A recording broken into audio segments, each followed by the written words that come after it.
So here we are. It's December 1st. Isn't that crazy to think? The year is almost over. It is the last month of the year, and you may be already beginning to think about 2025 and what does 2025 have in store for you? I know I certainly am. What are some things about this year that maybe went how I would like them to go? And what are some things about this year that maybe didn't go how I wanted them to go? How about a word for the year? I do a word of the year. I've done it for, probably maybe almost 15 years. I've done a word every year. I've asked the Lord around this time, give me the word for the next year. And it has never failed me. It has always been something that has really opened my eyes to maybe some things that I needed to think about and some things that I needed to address in my life. Or it's been a guiding beacon for me. This is the word that the Lord gave me. And so I just have to rest in it, right? So for example, one year, the Lord gave me the word joy, and I thought, oh, this is amazing. And within the first week of January, many facets of my life came unraveled, and it was a very, very, very difficult year for me. I didn't know if my marriage was going to make it. It was so hard. And I was like, Lord, why would you give me the word joy? And then within weeks, everything that was my firm footing is just gone, right?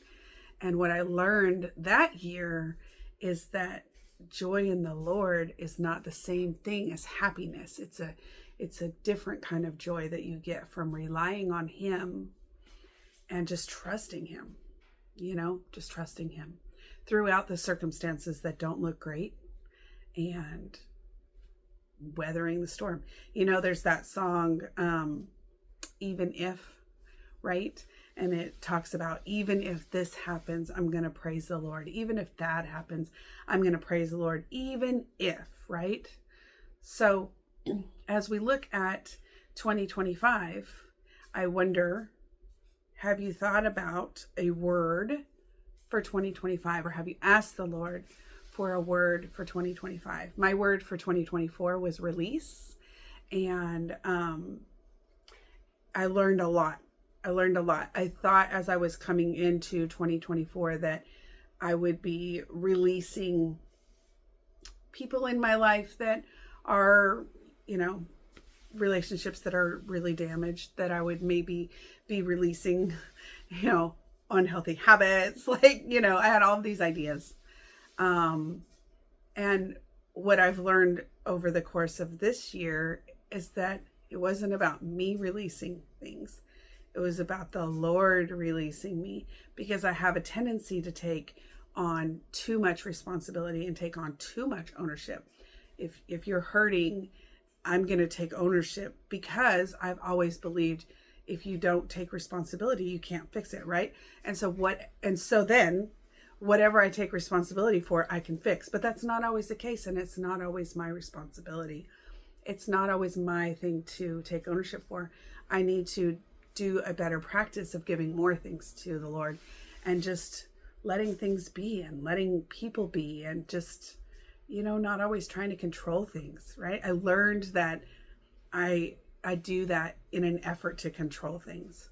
So coming into 2025, what is my word? Well, I have an idea, but I don't know. It's not firm yet. So we'll see.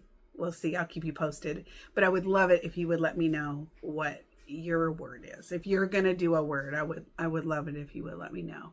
What is your word for 2025? And what was your word for 2024? And what did you learn over the course of the year?